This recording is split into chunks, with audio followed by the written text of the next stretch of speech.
Hey guys, and welcome back to my channel, Progress Pure. This whole video is dedicated to how to do the perfect squat. I've been squatting now for maybe about 5 months, and the whole time whilst I was squatting, for some reason the weight which I could squat just kind of plateaued. I got to about 45 kilograms and I can deadlift about 73 kilograms, my personal best. So to be only able to squat 45 for over 5 months was really weird, and that's because my technique was all wrong. So I went to a personal trainer in my gym, talked to him about it, and he showed me how to do a proper powerlifting squat. And in that session, I managed to lift up to 50 kilograms. So basically, I made this video on the 5 perfect tips on how to do a powerlifting squat. The second part of this video is all basically about me, personal questions. If you want to learn how to squat and you want to know more about me, keep watching.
My name's Molly. Technically, my name's Molly Ann. Weird, I know. I think my mum told me that my name was actually Molly Ann because everyone used to always call me Molly, and we were in a restaurant one time talking about like passport names, and she was like, yeah, your name is actually Molly Ann.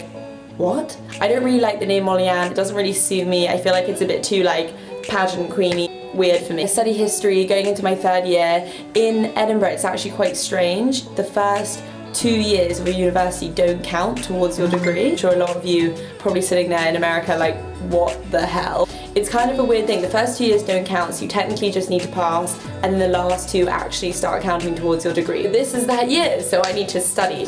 One of the questions which I got on Instagram, how do you manage to juggle uni life and going to the gym and like doing your degree and everything? And honestly, I can't say this proudly, but the gym is my priority. So I will focus my day around how I can go to the gym. So if I've got a workout to do, then I'll be like, okay, I want to go to the gym and I want to work out at this time, so I'm going to get my work done here and go to uni then. It's not really an issue for me because I make it a priority, like how I make dinner a priority is just something which I'm going to fit in every day. Sorry mum and dad if you're watching this, but that's kind of true. You've got to make the time and make sure that the other hours of the day you just spend like more kind of focused on them, and like it's really difficult to stop wasting time, but it's a trait that I've tried to learn more and more. Do I work? So do I have a job? No, I technically don't have a job. I used to work at a hairdresser. I'm not a hairdresser, but I used to just work there being like a junior. I would like wash people's hair, I would answer the phone calls, but luckily fitness thing and going to the gym has like so thankfully kind of turned into something which I totally occupy myself with the whole time, which is so cool because I literally love doing this. And this has kind of turned into my job in a way, because every day I wake up in the morning and think, what should I do for it? When should I post? What do I think people would like to see? What do I want to put out there? So this is kind of like my job. How do I stay confident when working out at the gym, especially when trying new exercises? Okay, this is so relevant and something I can completely relate to. I still get that nervous feeling when I'm trying out new exercises. Like if you saw on my Snapchat the other day of doing those ab crunches with the ropes, I had no clue how to do them and I was just trying them for the first time. I think that the one thing which has helped me massively about confidence is this phrase, every athlete started off as a beginner. Every person when you walk into that gym, doesn't matter how like Hulk, you know, like boof, Schwarzenegger types, whatever, picking up weights and lifting is just so not what we're used to, and it's so not like a natural normal thing. So even like the top lifters have walked into the gym once and been like, oh my god, I have no clue what to do, and felt really intimidated by it. Don't stress out about it. Those people who you would probably be intimidated by, like the really hench, like strong people, have got that far because they've so invested in what they're doing at the gym, so they're most definitely not examining you and judging you for it. Just go in there and like just do what you want to do, because you're never going to see those people again, and I guarantee you that's just the best way you're going to learn. Also, if you feel unconfident with a certain exercise, I recommend going up to a trainer and being like, how do I do this? That is partly why the squats thing worked out so well for me, because I was just like, yo, I have no clue what I'm doing, please teach me. How do I make up for a week of bad eating or overeating, or has it even ever happened to you? Hell yeah. So I want to clarify, I'm not perfect, I'm not like in a competition, I'm not bodybuilding.com, you know, like I'm not training for anything. I love going to the gym for myself. So if I have a week of overeating, which I sometimes all the time do, don't beat yourself up about it. Definitely the worst thing about it is if you find that you go over your macros or your calorie count, don't say, okay, I'm gonna restrict myself now by eating 500 less calories and doing 8 sessions of cardio this week. You're gonna hate it, it's not gonna be fun, you're gonna be hungry, just cranky, and probably end up diverting from your whole fitness journey. So just take a step back. Maybe why did you do that? Was it emotionally eating? Is something bad happened to you? And if it did, try and confront that problem. If not, if you just, you know, had a week where you just kind of put your foot off the pedal a little bit, it's fine, don't worry about it. You've got the next 20 weeks to be perfect. So I wouldn't stress out about it. How do I live healthy on a low budget? I'll be doing a video exactly on that in 2 weeks time. I don't move into my flat until next week. This isn't actually my room, this is my friend's room. So I'll be doing a video then on that. What are your plans for the future? Am I thinking about devoting my future to fitness? So, my plans for the future, I find this such an interesting question just because I don't want to have anything to do with history. I don't want to be an academic, work in a museum, be a professor, blah, blah, blah, blah. Right now, I think, yeah, fitness is my thing and I find it so cool and amazing, but I think the reason why I love fitness is because I use it as a tool to feel empowered, to feel confident, to feel like it gives me a purpose. I think it's purposeful. Okay, we'll go with purposeful. It gives me, you know, like a drive and everything. So that's why I love it, but I think in the future I would love to find other ways that people, like other tools that girls use and boys use to empower themselves. Meditation, yoga, public speaking, comedy, anything. Adjusting camera, hello. However people empower themselves, I think that's awesome, and I think you can use it in everyday situations in life, so that's something that I would love to do when I'm older. What is my go-to place for workout clothes? What a question. Well, if I could just splash cash and kind of just go nuts, I would be going nuts in Lululemon because I just love all their stuff and it's like so supported and really good quality and the colours are lovely and I just love it. Where are my family from and what's my dog's name? Dog, he's so sweet. He's about 90 in human years and he just had 2 massive operations and he had these fat lumps. Dogs can get like lumps of fat on them and he just got them cut off and all the like loads of his teeth removed. But he's so lovely. He's called Mickey, and my family, my dad is from Israel, and his parents are from Libya. So technically, like my grandparents are Libyan, and my mum's side is really different. She's from Offaly, which is in Ireland. Offaly's like this really small like farming town, and my grandpa was a farmer. It's like really different sides, which is kind of cool. And I was brought up in London. What's my biggest insecurity and why? No, my biggest insecurity I think is not having a purpose. That's the thing which stresses me out. Like if I wake up at 12 or 1 p.m. and I haven't done anything with my day, I feel so insecure and uncomfortable, not being productive. That's the word. I feel like I'm not being productive. It makes me feel massively insecure about myself. What is my hair care routine? I should really have a routine because it is so out of control and bleh sometimes. Basically, I used to have massively curly hair. Insert picture, boom. Didn't expect me to have an afro, did you? No. Did I mention my grandparents were from Libya? Yes. I used to have like crazy afro, and when I was like 15, I was like, I don't like this. The grass is greener on the other side, I want straight hair. So I got my hair permanently straightened with, I think it was called Yuko Japanese straightening system. I think I just added system in there, but whatever. And it really calmed my hair down. and so now it's like wavy. So when I wake up in the morning, honestly, I'm too lazy to do anything with it. I'm actually too lazy for a lot of practical things. Like on Facebook, I never type, I only voice note to my friends on iMessage because I'm too lazy. Anyway, basically I wake up and I put in a bit of Moroccan oil because it's so thick, tie it in a bun, put in some clips, boom, that's my hair. What do I think about having a plant-based diet? No issues with it. If that's what makes you happy, if that's what makes you feel healthy, go for it, do it. Personally, I wouldn't do it because I love meat, I love dairy, but if that's what floats your boat, then keep on eating those plants. Do I wear a thong whilst working out, and what kind? Great question. Yes, I always do. I basically just wear thongs because they're way more comfortable, and I have a pet peeve of nickel lines on me. They freak me out a little bit. I don't particularly buy any brand, just like a cheap gym thong is something that suits me. Have I noticed any change in my skin since exercising? To be honest, it probably hasn't helped my skin just because I'm consistently sweating. Sometimes I wear makeup at the gym and I really try not to, but like if it's after a lecture or something and I'm just out and about and it's convenient to go to the gym then I probably will. I do actually notice that when I don't gym, my skin usually gets better. So yeah, I think it hasn't been great for it. Height and weight, I'm 5'6" and I weigh between 57 to 59 kilograms. It fluctuates. How many hours a day do I dedicate to my body, beauty included? 100% sure. If you include the gym, let's say I go to the gym maybe 4 or 5 times a week, an hour to an hour and a half. If you're including the gym, then that's an hour and a half spent at the gym on my body, and then beauty 20 minutes, half an hour on hair and makeup. So probably about 2 hours in total max. How did you get your motivation to start your fitness journey and keep track with it? I mean, I started my account because I used to follow girls like me, girls on Instagram who were passionate about working out and exercising and were really positive about it and showed that they had seen a difference physically, mentally, and I was just so inspired by that, and it motivated me every morning. I would wake up and scroll and go to my favourite fitness people, go on their pages and feel super inspired by them, and that's how I would go to the gym.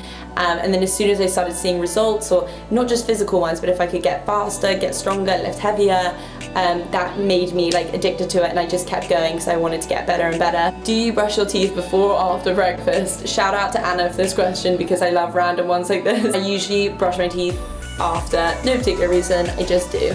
When am I next coming to New York City? Oh no, and I wish it was soon because I love New York, but I'm gonna move there within 2 years, so definitely after university I'll be there. Perfect first date. I actually went on the best, it wasn't a first date, but I went on the most amazing date at this place called Bobo Social in London, and if you're ever there on a date, it's like the funniest place to go to. You create your own burgers, but from any kind of meat, so like crocodile meat, alligator meat, beef, and then like some other normal ones. Wear like science coats and like those scientist goggles, and you have like shots in test tubes, and you create the name of the burger, toppings, and the person I was with created a crocodile burger and added guacamole as a topping, and they called it in a while guac-a-dial. Get it? Very funny. And we actually ended up winning a bottle of wine because we won the prize. It was just so fun. So I definitely recommend you to go there on a first date. How was I finally able to change my mindset and truly go after my goals, and what was the biggest mental thing that helped me? I want to clarify first of all that it was not like I woke up one day and was like, oh, I want to go to the gym and get into this. Then suddenly I was just like really into it and it was really easy for me, because it wasn't like that at all. I tried maybe 6 or 7 times, if not more, to get into the gym, to be hooked on it, to try and be healthy, and each time I like failed. So looking back on it now, it was all just a part of the journey, but I would, for example, go to the gym maybe 3 days in a row and then just be like, I can't be bothered, and I'd order a Domino's and just chill for like another week, and then I just would be back out of it again. It's consistently been happening to me between the ages of maybe 16 to 19. Instagram helped me so much because, as you guys know, there's an amazing community of supportive women on there who are kind of like, hey, have you done your workout? I've done mine, and like you get satisfaction from like talking to people and being positive about it, and that's something which massively got me hooked on it, and Instagram is why I like stayed to it basically. What is my opinion on detox and detox drinks? Nah. I know there are some amazing detox teas that you can get out there, but seriously, detox tea and detox tea, if you see people advertising them, 9 times out of 10, what they are is they use something called a stevia leaf, and that leaf is a natural laxative. So if you drink a cup of tea, in a couple hours you're going to be getting really bad tummy cramps and basically uncontrollably going to the toilet. I'm saying that from experience. A company sent me tea once and I tried it because I didn't know that's what it did, and I woke up in the night maybe 4 or 5 times because I was in so much pain. Like, I'd be having conversations with people the next day and I would have to tell them to stop because I was in so much pain I couldn't handle it. Obviously from that point on I just threw everything away and was like, no way am I ever recommending this to somebody. So my opinion is you should throw them away, especially because if you're on medication and you're not careful, some of them can make you, sorry for my language, basically shit out that medication. If you're on the pill, for example, and you're having sex, you can get pregnant, and there have been cases of it happening, so be careful. How do I practice self-control when it comes to food? At the beginning it was much harder for me because I was really used to just eating whenever I wanted to eat, of like snacks and snacking. I think the best transition which I made is from snacking to just having like 6 regular meals a day and eating when I'm hungry. But don't restrict yourself, plan it all out so that you know you're not going to get hungry, you know you can eat when you want to eat, and so that you actually stay on track with what you're trying to do. What's my favourite healthy food? So I think my favourite like healthy food is probably just a green juice, so classic Instagram. Somebody just gave me like green juice or like pineapple, broccoli, spinach, ginger, bam, there you go, drink it. When you eat out, how do you count your macros from those meals? When I go out, I'll usually look at the menu before I go out, factor in what I'm gonna have. Let's say they've got grilled chicken and sweet potato and tomatoes on the menu, then I'm gonna add into MyFitnessPal, which is an app that I use to count, saying that I'm having grilled chicken. When I go to the restaurant, once they give it to me, I've got quite used to just looking at foods and knowing how much it will weigh because I've been counting macros for a while now. So then I'll just add it in, and I'll always make sure to add in a teaspoon of olive oil because usually they cook with oil and it's like quite a bit of fat. It's really simple. The more you count macros, the more you're gonna get used to it, but I just try and avoid eating out whilst I'm at uni. 1, because it's expensive, and 2, because I'd rather just cook my own meal. What is the necklace that you wear? I think you're talking about this one because this is the one I always wear, and this basically says, I might be wearing it backwards because I can't speak Hebrew but my dad can, so this basically says teshuva in Hebrew, which means 2 things. It means either answer or it means repent, and that's my surname. So my name is Molly Teshuva, but my name is technically Molly Ann Teshuva. Yeah, Molly Teshuva. So it basically means either repent or answer. And yeah, I like it, so I just wear it around my neck. Please make a video on your daily routine. We'll do that for you whilst I'm like properly back into my daily routine, which will be in about 2 weeks' time. Do you have any brothers or sisters? Aw, thank you Emma for saying that you love my YouTube channel. Love you. Yes, I have one brother called Amos. He is 25 and he works for Mars Chocolate Company, which is pretty cool. Are you born in London and do you live alone? Yes, I'm born in London. My dad lives in London, so does my mum, and so I either live with them whilst I'm there, or at uni I live with one other girl. What was the name of the song on Snapchat this morning? Okay, I don't think I can actually play you the song because of YouTube copyright things, but it goes like this. I don't really care what people say, I don't really know. Basically that's Sean Paul. Kudos to you for asking what it is because it's a great song and I love it. Okay, first of all, thank you Becca for saying that I keep you motivated. That's really sweet. And yeah, thank you. I think that one's just a shout out to you because your comment was really nice. How did you know that you truly love fitness? I feel like I'm only into it to change the way I look. How did you know your passion is genuine? Okay, so that's a really good question because honestly, when I first wanted to get into fitness, it was because I wanted to change the way I look, which is a sad thing to say, but it's something that's definitely true. And at the beginning I thought, oh, I'll only like it because I know I can change my abs, or like I can even get abs. And then as soon as you start doing it, I started loving the fact that I could run faster or lift something heavier or do something cool like that. And I think that's the difference between getting you hooked on the gym and just going like a few times, because if you start to really love fitness and being fit and being healthy and being, you know, physically able to push yourself, I think that's an amazing thing, and that's the thing that will keep you coming back. So for me, it was kind of like 6 or 7 weeks when I got into it, where there was a point where it shifted from this is a chore and I don't like doing this to okay, this is kind of cool, I'm enjoying this a lot and I want to keep sticking at it. What is the spin class that I usually go to and what age is it from? So I go to Spin Off London and my mom owns the studio, which is so cool. Check it out, her Instagram is called @spinofflondon. She's an awesome teacher and it's my mum, so she's just a cool person in general. I went when I was like 14 just because it's my mum, and I love supporting her, and I wanted to get into fitness even though I hated working out then. I mean, spinning you can go from quite a young age, probably like 15, 16, 17. How much is your guide and how many days in the gym does it require? Nutrition guide separately or the workout guide separately for £22, or if you buy them in a bundle it's 36. How many days in the gym? 4 days. 4 magical days. What do you do when you start disliking your body? So basically body shaming.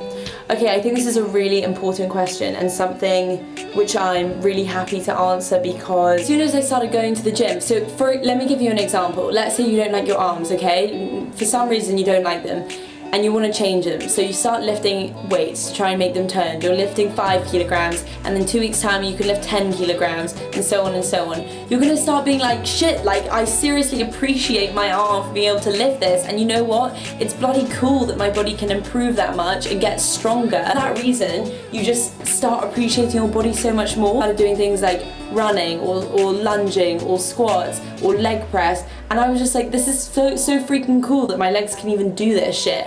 So now I would just look in the mirror and go, okay, whatever, I don't have the skinniest thighs, or I don't have a thigh gap, whatever, thigh gap. I was like, I like it. I like that my thighs touch together because they're mine and nobody else has got that. And basically, you've got to love yourself. Life is just way too short to consistently be comparing yourself to things that you don't have, things that you don't look like. Because I promise you, every other person is doing that, and I bet there are 100 other people out there who want to look like you. Love yourself, appreciate what you've got, and just screw anybody who judges you for not having something else, because if you're happy, that's honestly the only thing that matters. How do I gain confidence and self-love in a world where you feel like you're never good enough?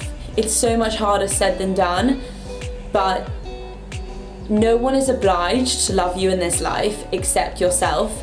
And I think that that's something which I've always kind of had in the back of my mind, that it's no one's job to love you, you know? And so I think that that's why it's so important for you to be that one person who does. I mean, of course you'll probably have family and friends who love you and everything, but you've got to be the number one person that you've got to love. I remember I watched this TED Talk on the one person you should marry, and the whole TED Talk was about how that one person that you need to learn to marry is yourself. You need to learn to be okay and happy with yourself and what you've got. And as hard as that sounds, exercising for me and having an Instagram account and talking to so many amazing women really helped me get to a stage where I do love myself and I am confident in who I am. Sadly, it's something that a lot of girls nowadays have got to kind of set aside time to learn how to do, just because we're growing up in a world where there are so many things which we should idolize to, and they might not be what we look like or who we are. So something which massively helped for me was having big inspirations. Might not be the standard girl in a magazine, but they still love themselves, and I thought that was really, really cool. Just powerful women in general I really, really look up to. I know that's kind of vague and maybe not the most helpful answer, but how do you stay confident in a world where you're taught that you're not good enough? To just kind of say screw you to everybody who doesn't think you're good enough, and just believe in yourself, as hard as that sounds, because I promise you, you are the person who drives your life. You have the power to go out there and get what you want and like be that person that you want to be. Thank you guys so much for watching my video. I really, really hope you enjoyed it. I'll be posting videos every Monday, and preferably every Monday and Wednesday from now on. I'm just settling back into uni, so we'll see how it goes. Thank you, bye.